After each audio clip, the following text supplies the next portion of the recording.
Sandi, Ronaldiano, Joko Purwanto, Aden Galih, Aldi Dolar, Akmal Aizam, Danar Ari, Afgan Iqbal, dan penerbaners yang ada di seluruh dunia. Sain UU, tak sain UU, yang artinya, halo Urbaners, dimanapun kalian berada, bagaimana kabarnya? Kembali lagi bersama saya John, Still in the House, sebuah film yang dibintangi oleh si Macete alias Om Dani Trejo berjudul Badass tahun 2012. Film ini akan menceritakan tentang seorang veteran perang yang masih memiliki hasrat bertarung dan berperang yang masih menggelora, sehingga langsung saja pasang handsfree, simetris, kompresor, bahan kencangkan celana dalam, selamat menonton dan cekicrot.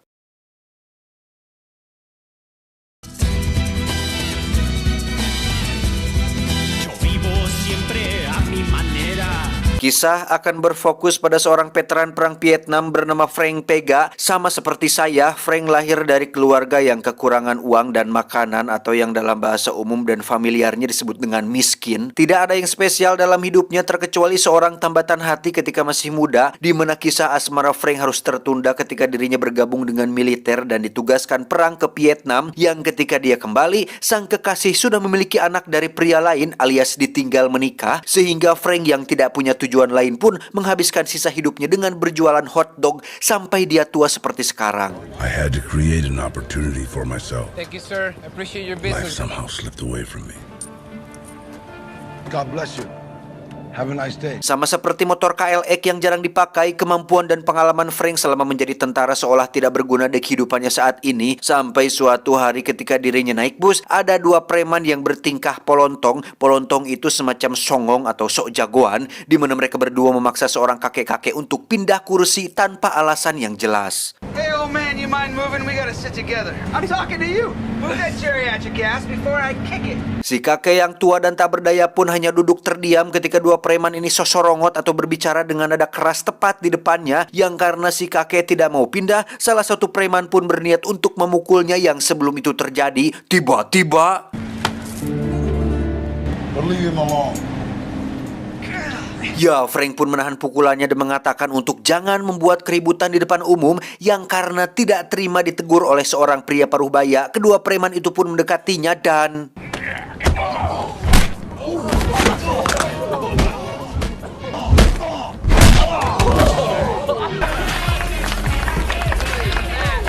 sejak hari itu, hidup Frank tidak sama lagi, di mana aksinya menghajar dua preman itu pun sempat direkam oleh salah satu penumpang yang diupload ke YouTube, yang alhasil Frank pun menjadi viral, bahkan sebagian orang menyebutnya sebagai pahlawan yang membawa harapan untuk semua warga Los Angeles yang ada di sana. Miller, Siegel, come over here. Come take a look at this. It's like I'm this famous guy or something. All of a sudden, people started caring about me.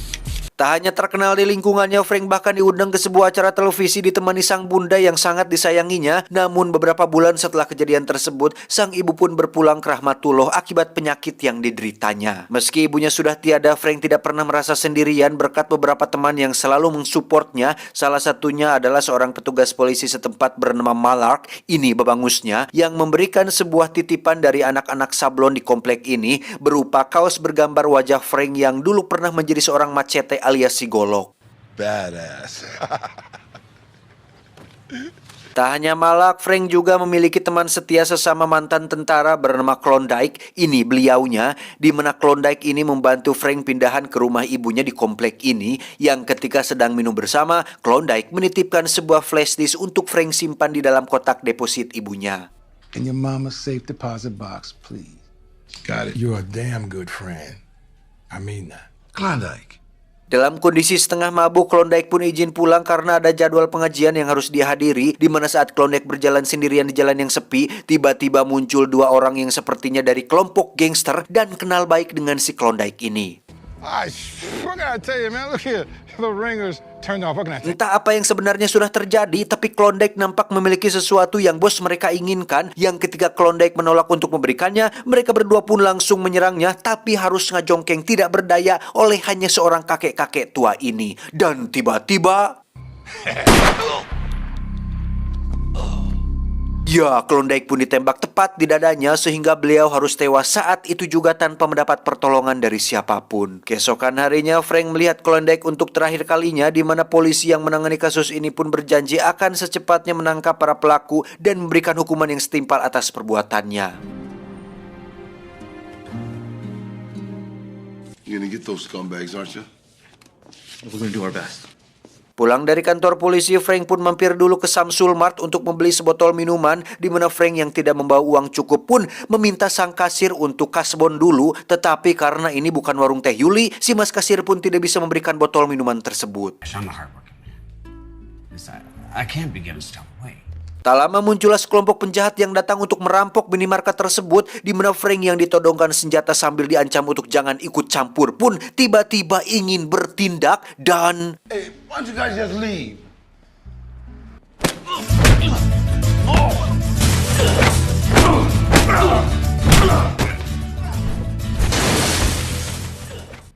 Alhasil, Frank pun diberikan satu botol minuman gratis sebagai rasa terima kasih mas kasir atas pertolongannya tadi, yang ketika dalam perjalanan pulang ke rumah, di situ ada tetangga kompleks sekitar yang mengucapkan turut berduka cita atas kematian si Klondike, di mana beliau juga mengatakan jika saudaranya belum lama ini mengalami hal serupa, tewas di lokasi yang tak jauh dari tempat Klondike ditemukan, sehingga bisa disimpulkan jika komplek ini ternyata kurang aman dan banyak sekali penjahat berkeliaran tanpa ada tindakan dari pemerintah setempat. God bless you, Mr. Vega. Justin was violently beaten and then stabbed to death late last night after he... Saat sedang minum di depan rumah, ada seorang anak tetangga bernama Martin yang mengajak Frank berbincang, namun tak lama muncul pacar ibunya si Martin yang menyuruhnya untuk masuk dan menunjukkan sikap kurang ramah kepada si Frank. Keesokan harinya, Frank mendatangi kantor polisi untuk menemui petugas yang menangani kasus kematian si Klondike, di mana beliau ternyata masih belum menemukan petunjuk tentang siapa pelaku yang telah membunuh temannya tersebut. Let us do our job, okay? Now, if you excuse me, I have work to get back to. Penasaran dengan apa saja tugas polisi, Frank pun berinisiatif untuk mengikutinya ke ruang belakang yang setelah dilihat ternyata beliau dan teman-temannya sedang berbincang santai sambil bermain-main, yang hal tersebut tentu saja membuat Frank menjadi kecewa, yang alhasil Frank pun memutuskan untuk bertindak sendiri dengan mencari sendiri pelakunya dengan caranya sendiri.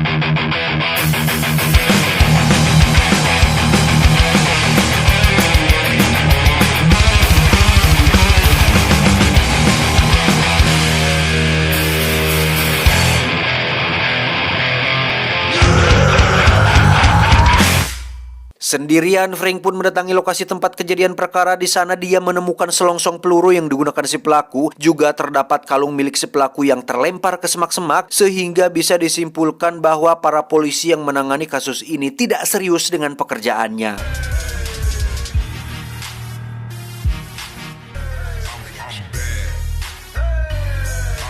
Frank pun mendatangi sebuah toko senjata ilegal untuk menanyakan tentang peluru tersebut juga dengan kalung yang ditemukannya, di mana saat melihat foto pada kalungnya, si penjaga mengatakan jika dia mengenal wanita tersebut, dia dan suaminya tinggal beberapa blok dari toko ini, sehingga Frank langsung meluncur ke sana untuk memeriksanya. I was gonna say, it kind of looks like this girl goes to our church. Be careful, there's a lot of fucking kids out there.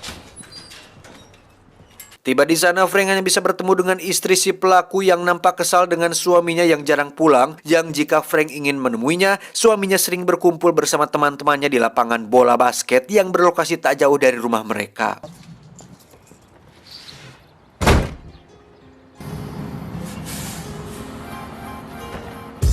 Tiba di lapangan bola basket, Frank lagi-lagi harus dihadapkan pada situasi yang memicunya untuk melakukan kekerasan, di mana para pemuda tersebut pun bertindak tidak ramah ketika Frank menanyakan seseorang bernama Terence, yakni suami si wanita tadi alias nama si pelaku yang sedang dia cari, sehingga ketika kata-kata tidak bisa mendapatkan sebuah jawaban, maka kekerasanlah yang jadi solusinya.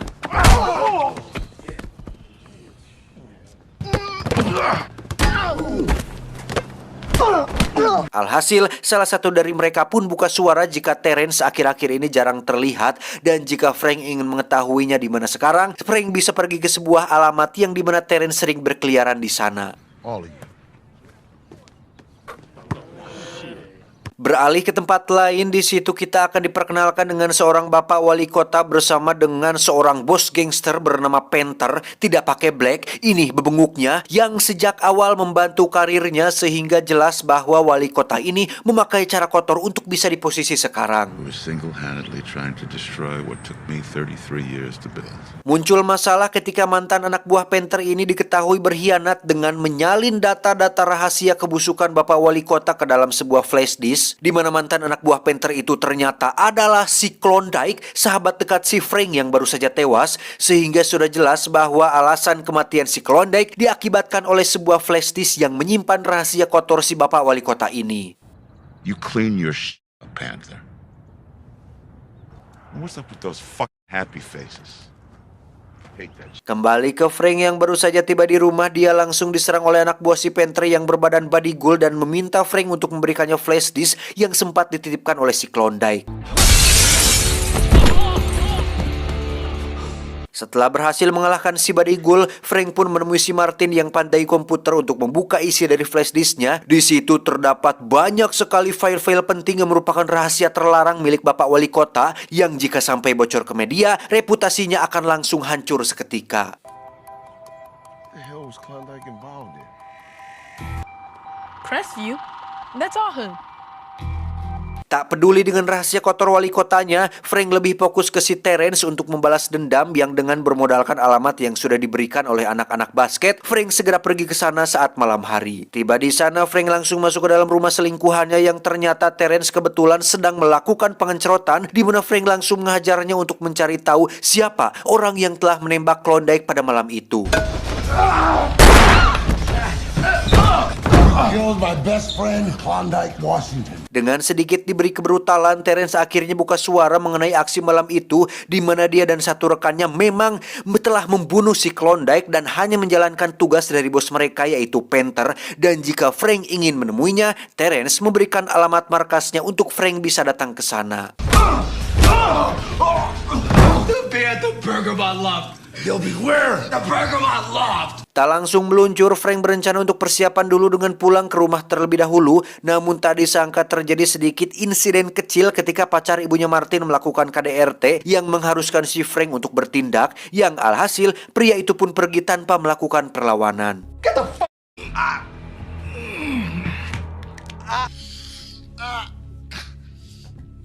Sebagai rasa terima kasih, ibunya Martin yang bernama Amber ini pun mengajaknya untuk makan sore bersama. Yang karena tidak ingin menolak rezeki dan ingin mengambil kesempatan untuk bisa dekat dengan Harim, Frank pun menunda rencananya mendatangi Panther dan justru malah sibuk dandan untuk makan sore di rumah Amber.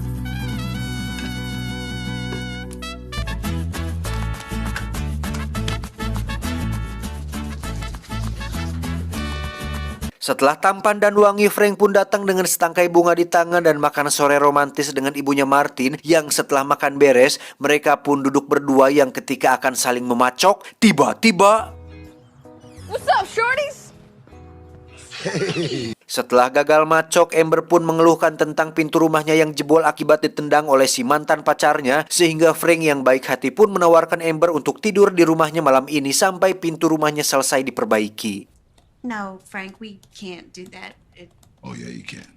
Setelah acara makan sore selesai, Frank pun segera menemui Malak untuk memberikannya flash disk tersebut, di mana Frank mengatakan jika isi flash disk itu adalah alasan kematian si Klondike, yang jika dalam waktu 1 kali 24 jam dirinya tidak ada kabar, Malak diminta untuk menjaga Amber dan Martin di rumahnya.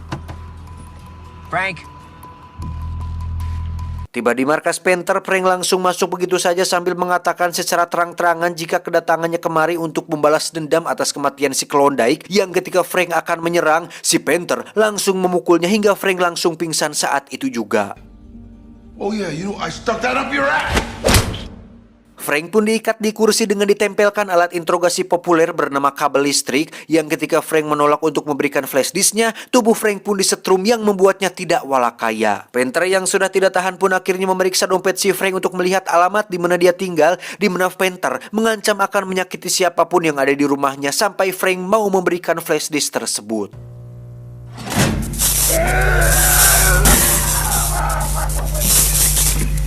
Shall we? Continue on without me. Saat akan pergi itulah Frank dengan cepat melepas ikatan di tangannya dan mengambil sebuah korek api di sakunya yang entah kapan dia membawa sebuah korek api kayu, mungkin diberikan tim kreatif. Saat itulah terjadi ledakan akibat truk berisi penuh minyak, sehingga kedua anak buah si Panther pun tewas dan Panther sendiri kabur menggunakan kendaraan umum yang dirampasnya.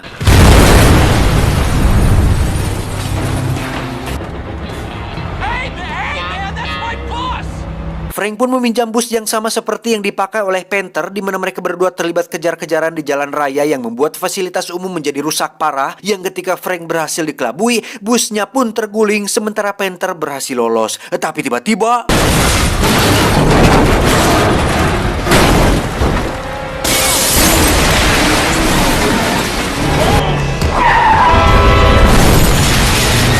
ya, Panther yang tidak mau menyerah pun turun dari busnya dan langsung lari ke alamat rumah si Frank, yang ketika sudah sampai di sana, terlihat Amber baru saja mencuci piring dan harus berhadapan dengan Panther tanpa tahu apa yang sebenarnya sudah terjadi. How the hell did Frank score a sweet piece? Tell me what that flash drive is. I don't know what you're talking about, okay? I don't know. Kembali ke Frank yang harus bertemu lagi dengan dua preman waktu itu. Mereka menyalahkan Frank atas viralnya insiden waktu itu, dan gara-gara Frank jugalah mereka berdua dipermalukan dan dikeluarkan dari grup anak gangster. Dan sekarang mereka sudah memiliki pistol untuk melawan Frank, namun untuk kedua kalinya mereka pun dipermalukan oleh hanya Frank yang dengan sekali serang saja. We're a complete joke. We got kicked out of the Brotherhood. His girlfriend left. Sementara itu, Amber masih ucingan dengan si Panther yang kesulitan menangkapnya, di mana saat nyawanya terancam, Frank pun datang dan langsung menghajar si Panther saat itu juga. Terjadi perkelahian yang tidak terlalu seru di antara mereka berdua, di mana aksi tersebut disaksikan langsung oleh para tetangga dan orang yang liwat, sehingga kemenangan Frank pun berhasil diabadikan oleh mereka dan namanya akan viral untuk kedua kalinya.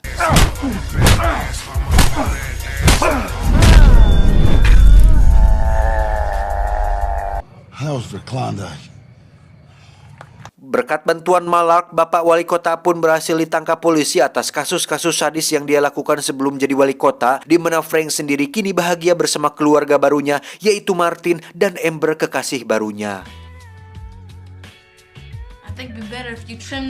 Tamat, ending yang cukup membagongkan. Pesan yang bisa kita ambil dari sosok Frank adalah jangan pernah meremehkan orang lain karena kita belum tentu lebih baik dari orang yang kita remehkan. Hanya karena Anda lebih baik dalam beberapa hal bukan berarti Anda boleh merendahkan orang lain, karena kekalahan adalah milik mereka yang ceroboh dan kehancuran adalah milik mereka yang suka meremehkan orang lain. Ingat, satu kerikil dapat menyebabkan longsoran salju jika menghantam tempat yang tepat. Itu. Saya John, mewakili direksi yang bertugas, mengucapkan terima kasih dan sampai jumpa di video selanjutnya. Adios. Upil kering, ikan mujair. Cuau, cuau, cuau.